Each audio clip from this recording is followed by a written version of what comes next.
I like to speak on anything and everything that interests me. I'm never not writing.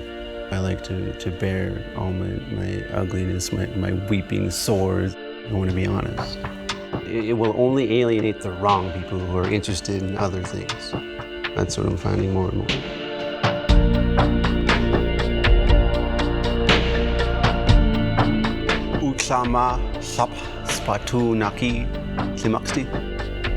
My name is A Mind with Wings, and I'm a spoken word artist.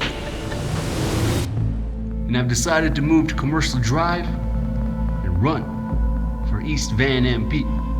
Not for the Liberal Party, not for the Green Party, and especially not for the Conservative Party.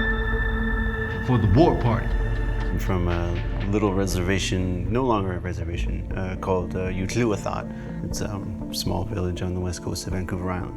I had signed up for a youth conference, and being like poor and all, like I don't get to fly a whole lot. So when I hopped on the plane, it was my first time hearing Kendrick Lamar's To Pimp a Butterfly. He talks about the N-word in his culture. I found it funny that it was called I, and I started making all these correlations between the word Indian in our communities, in First Nations and Indigenous communities. And from there, I have so much to say, and it's become a real staple in my live act.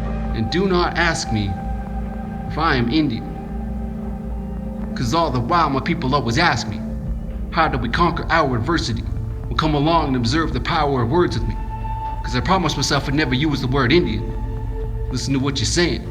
Indian, no better than an NFL team calling us Redskin, no better than a native calling himself Chug. And taking all the experience I've had in being Indigenous, I'm so happy with the piece. It illuminates so many different things for myself.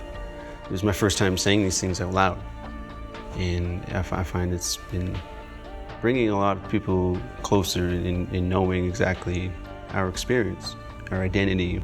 Christopher Columbus didn't know better, even though it's not in his goddamn diaries, even though it's not in the fucking documents. They tried to say he called us the Spanish word Indios. They tried to say he called us the people of God. But Christopher Columbus called us Indian, not knowing where he was. So when you call yourself Indian, you must not know where you're from. Where I'm from, they named all the genocidal laws after Indian.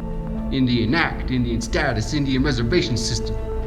And the most unforgivable of all, Indian residential school systems. We have so many different cliched legends and like overused and appropriated legends. And then we have our own legends that still stand within our own community, to stand alone and haven't been messed with by colonialism. There's one misconception that there are no new legends. We are new legends, and we shouldn't be afraid to be new legends. Therefore, I am no Indian.